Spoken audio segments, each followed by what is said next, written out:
Welcome back. James Franklin from Sweco is going to present the challenge hydraulic modeling of a collection of networks for civil engineering. James, go ahead. All right, thanks very much for that. I'm going to get my excuses in early. I've just come back from paternity leave today, so I've had plenty of coffee, but if I do fall asleep, throw something at me. But you should be all relaxed then this week. Ono doesn't have children. Right, so I'd like to just take an opportunity to thank Jane and Claire and Lissy and Ono and Tom for inviting me. I think it's really important to find some common ground. Being an or recovering academic myself and now a consultant, I think it's really important to find that common ground for our mutual benefit. So in the spirit of that, I've tried to present a problem which reflects a real problem, not a problem that I think will suit you, perhaps. So it's a down-to-earth problem. I've already seen some quite interesting challenges, so I'm going to try and make drains interesting now, which is going to be another challenge. So I'm going to tell you a little bit about myself. I'll tell you a little bit about Sweco. I will then try and add some context to the problem before I actually set the challenge. I've got a few slides on potential avenues that we could investigate towards solving the problems, and then at the end I've got the maths, so we can look at the equations.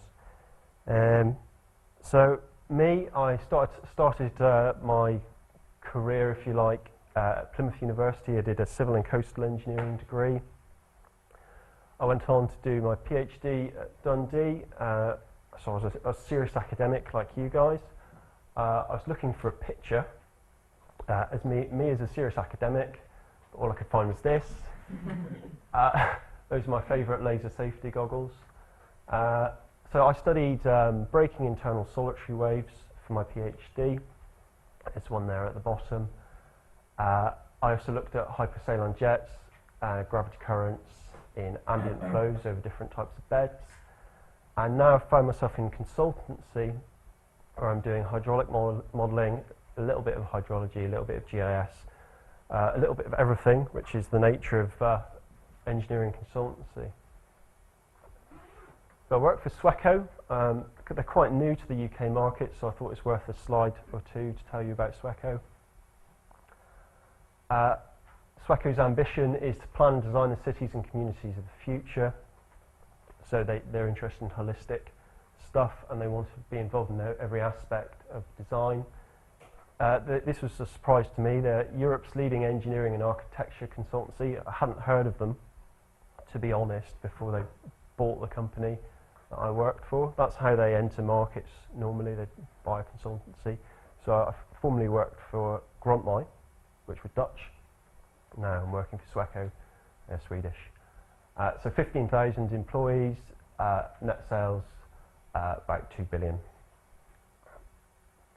This is Sweco's aspiration, to be the most approachable and committed partner with recognised expertise.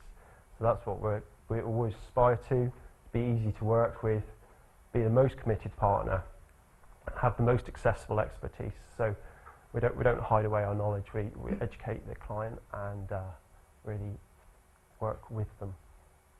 So this is our bases all over Europe, and like I say, they've just entered the UK market. There's about 10 offices in the UK. So that's Sweco. So that was the easy bit. So the difficult bit is trying to give you some context without confusing you. Let's just consult the notes.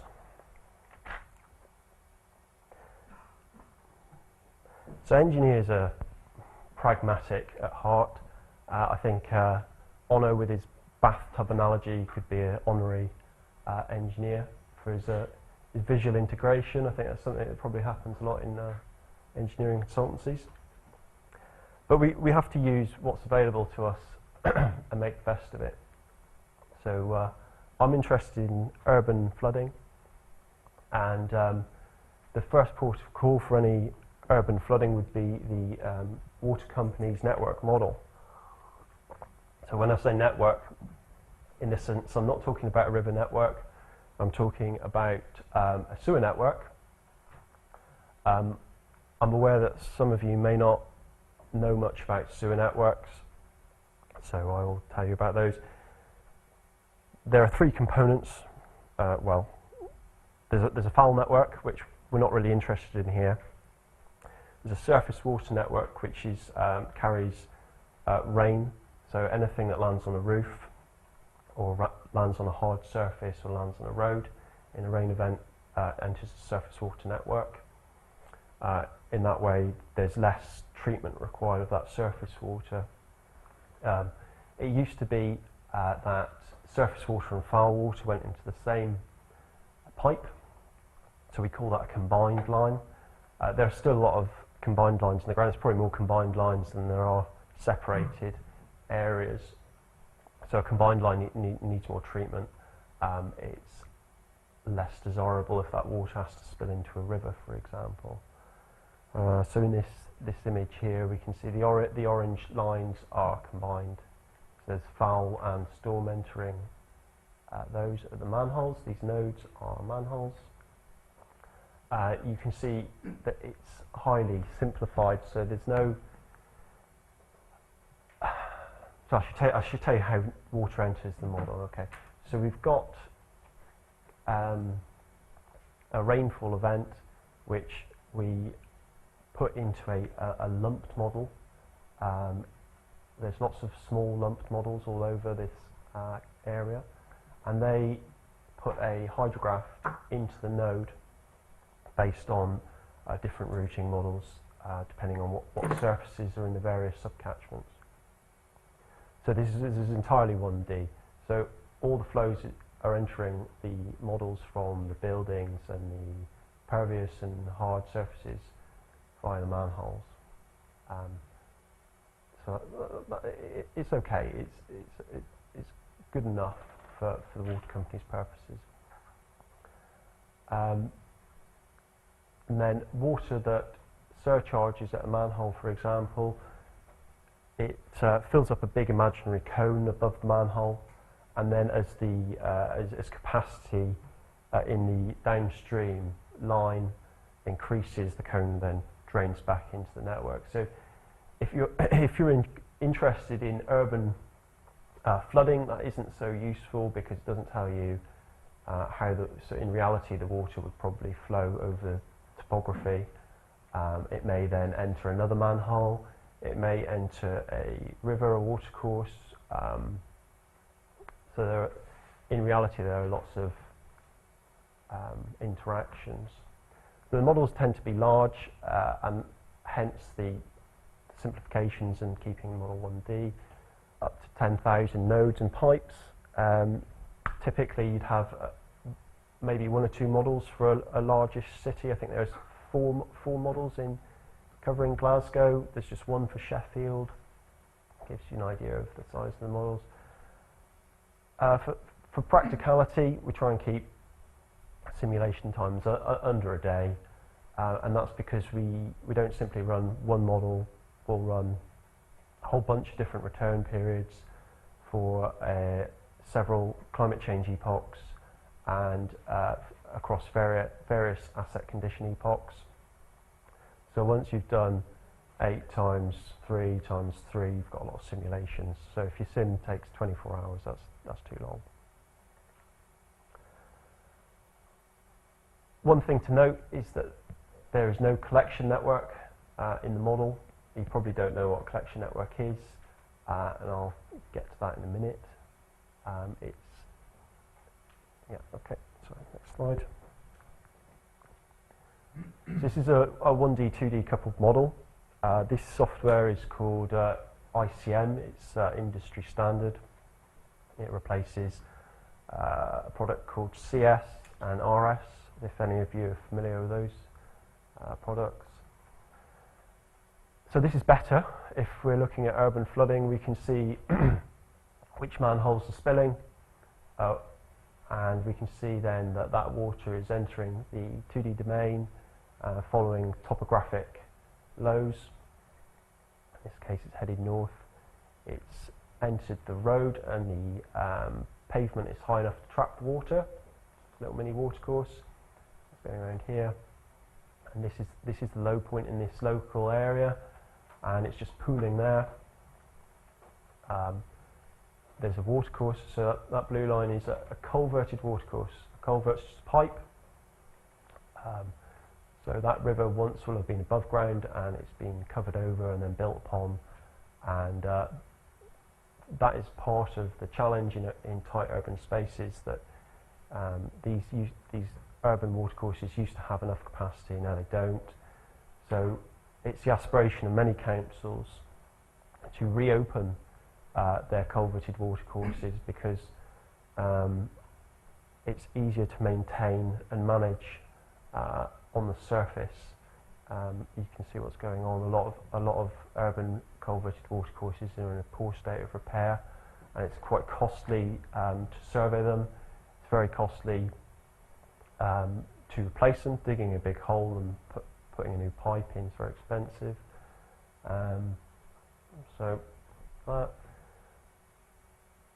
So this is typically the kind of model that I would use to investigate flooding. We can optioneer, or look at various interventions to prevent or manage this flooding.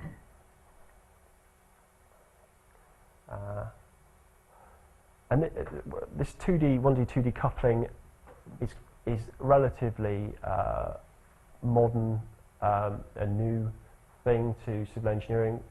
The software we use tends to be run 10 years behind what's happening in research, because we need to use industry standard tools. So really part of the challenge is communicating improvements to the in this case Innovize, who write this software, I think, and getting enough validation information for them to accept it and build it in. So one of the things that, well, there's numerous things that could be improved, but one of the things you find when your simulation finishes, there's a ton of water left in the 2D domain. And there are a few reasons for that. The mesh elements have to be quite coarse for the simulation to run in a reasonable amount of time. You can see these are someone's house. There's two mesh elements in there, so that gives you an idea of the size of those elements, which means you're not going to pick up the topographic low points locally, particularly if they're around a manhole, which is where water's collected at the moment. So that's one reason. But the main thing is that it isn't manholes that collect surface water; it's gullies or drains. They're not represented at all, and so the obvious thing would be to just build them in. But as I said, the models are massive, so you're looking at adding an order more nodes and conduits to the model to do that. So what we'd like is, well, I shouldn't, maybe I'm going to give the challenge away now, but what we'd like is to have some way of representing that collection network that makes to make the model more realistic, because the water that's sat in the 2D domain should really be re-entering the network and charging the network, and the downstream parts of the network that are flooding should probably see a longer flood, a larger flood. This is particularly important for calculating damages. Or at this level, at the detailed level, you're looking to calculate not only the flooding, but also the damages associated with the flooding. The more damage that occurs, the better your business case, and the more likely it is that you're going to be able to afford an intervention that will prevent the flooding. So it's really important that you calculate the damage from flooding correctly. Particularly on main roads, the depth and duration of flooding is important for calculating that damage. You can get a lot of benefit out of bothering to do that. Most people focus simply on residential properties, obviously, and for good reason. They're the biggest receptor, but you do have commercial properties, and you have main roads and infrastructure links, which are also important to the business case.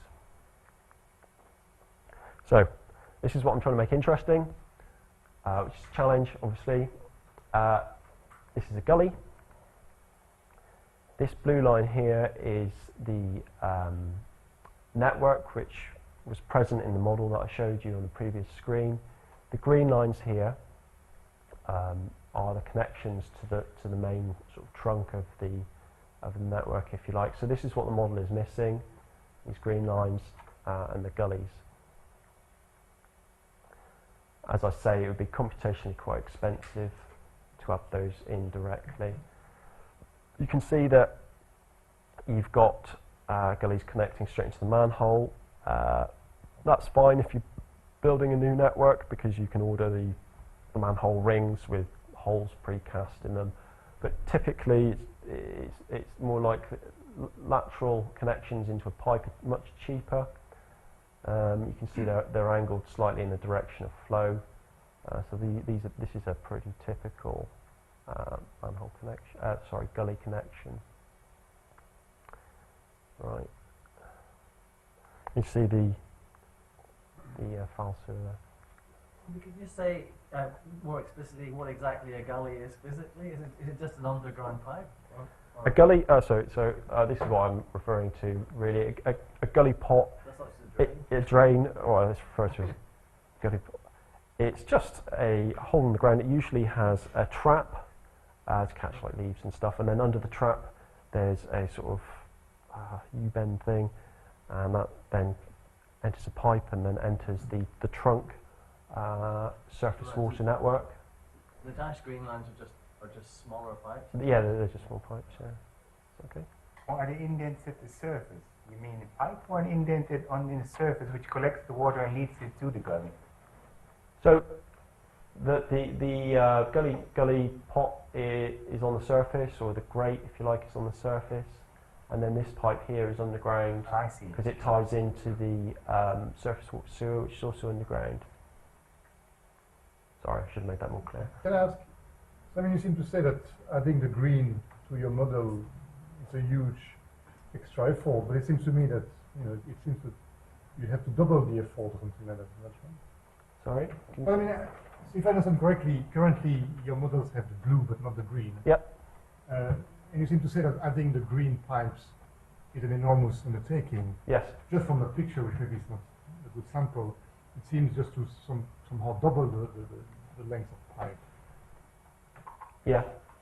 I mean, the model's already massive. Yeah, but I mean, you wait 18 months and you can double the size of the problem, right? According to Moore's law. Oh, in terms of computational overhead.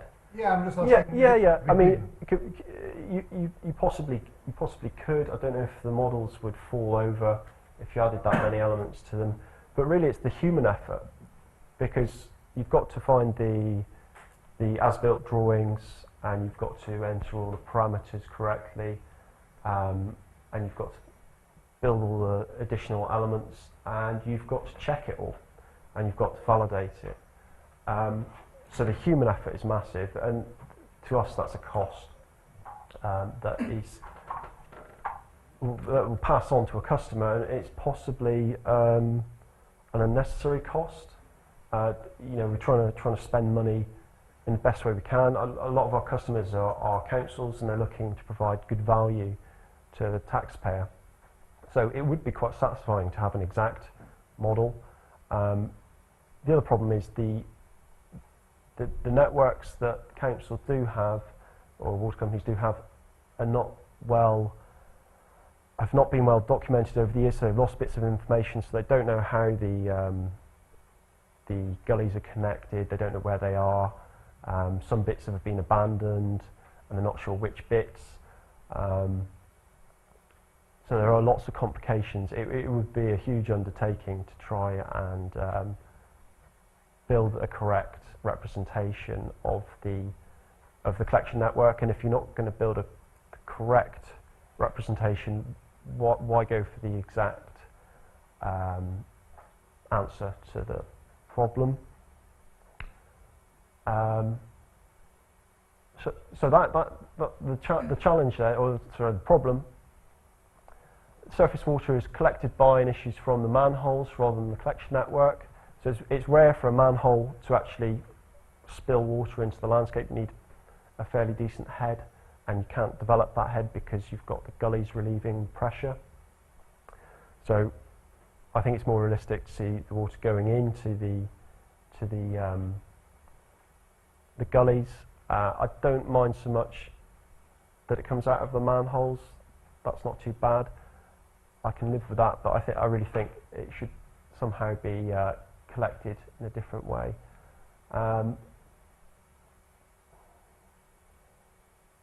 So, like I said, collection and flooding occurs at the wrong locations because the manholes may not be at a topographic low. So that's another reason why water ends up sitting in the landscape, because the gully's been put in the topographic low and the manhole isn't. Not enough water is collected at manholes. They become inlet limited. The manhole can collect water from the 2D mesh element above it, and if your water is moving quickly and your time step is too high, water skips over the manhole, so you lose some of the water that should have entered the network,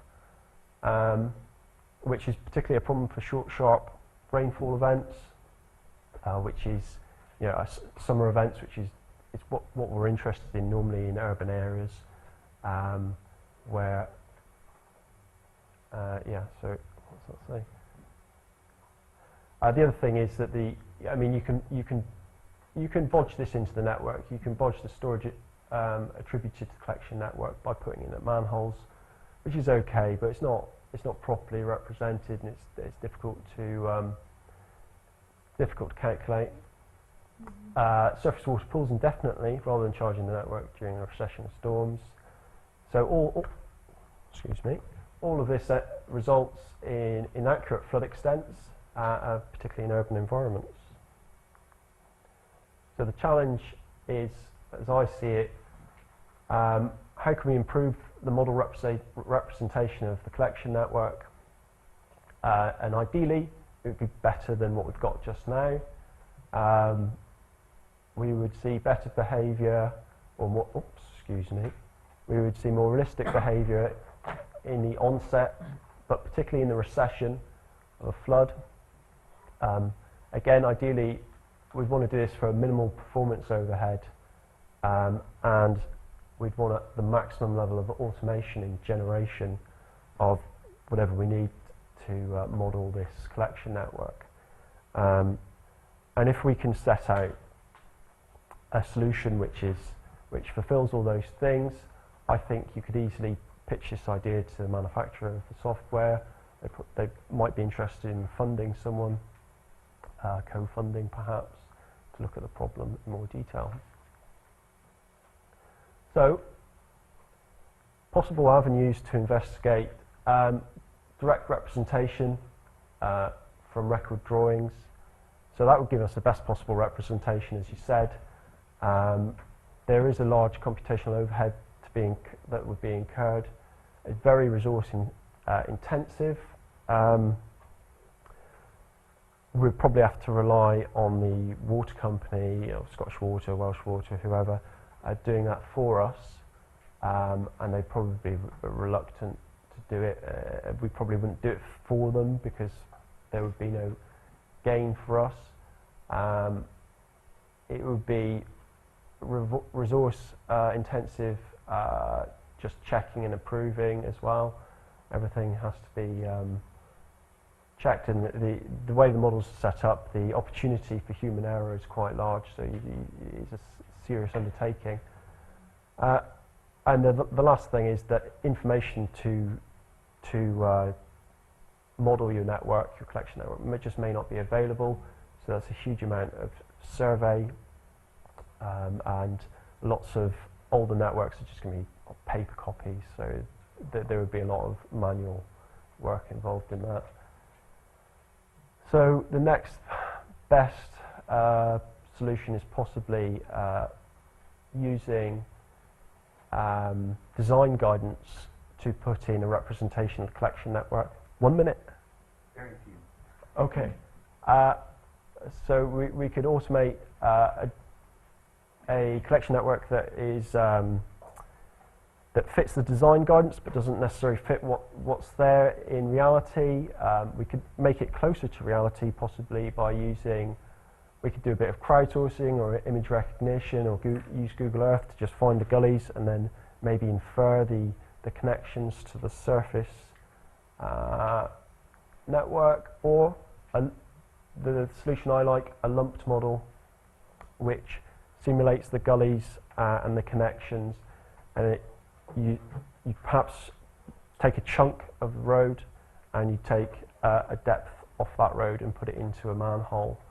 So that would have a low computational overhead, and we could go about trying to work out what sort of routing would be, or when I say routing, that means sort of slowing and widening of the hydrograph would be associated with that.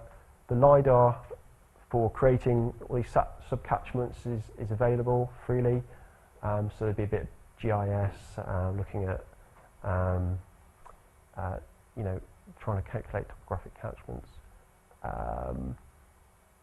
or something else that someone might have. So I'll skip over these if I've only got 1 minute, but these are the equations in the 1D. In the pipes, we've got a St. Venant's equation in 1D, and in the 2D, we use depth average Navier-Stokes. So that's it. Thanks very much.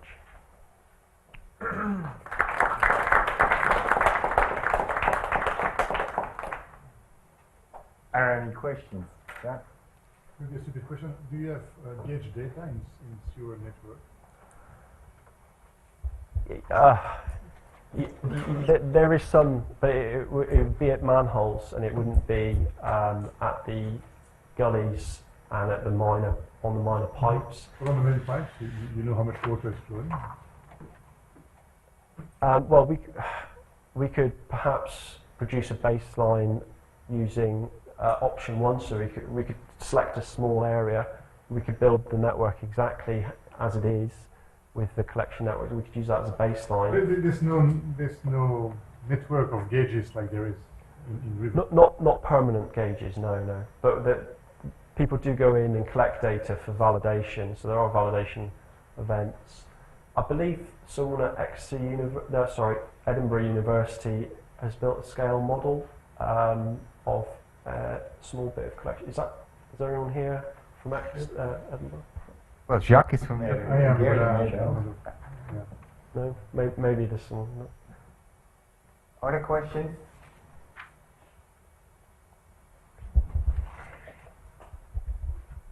Hi, I'm Mel.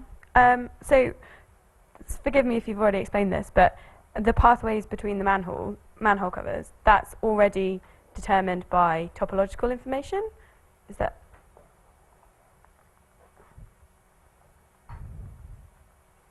So in the 2D. Yeah. So yeah, that surface is generated. We call it a digital terrain model, DTM. It's generated from LiDAR data that the EA and SEPA provide for free. Okay.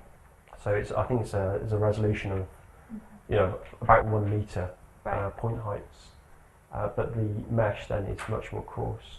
Right. Okay. But so you don't have a link between that with the gullies, or not? Currently, there are no gullies here. Water comes out of the 1D system at the manholes and goes back into the 1D system at the manholes. We could explicitly represent the gullies just between these 2 points. You might have 5, 10 gullies. So it would bring a lot more nodes into the model, a lot more pipes, and I'm not sure that the software would stand up to that number of elements. So that's why I suggest that there's a possible lumped approach to the problem rather than an exact representation. Yeah. Does that answer your question? Thanks. Okay. There's a question here, right? You had a question?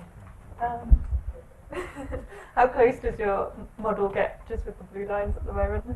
Is it How close does it get? just with the manholes compared to actual data? Well, The gullies? well, you have a validation event, so you, Yeah. you try and get the two things to match. But And, then you have and you a can test get them to match yeah. potentially, but you don't know that you've done the right thing. You've just got Yeah. them to match. So it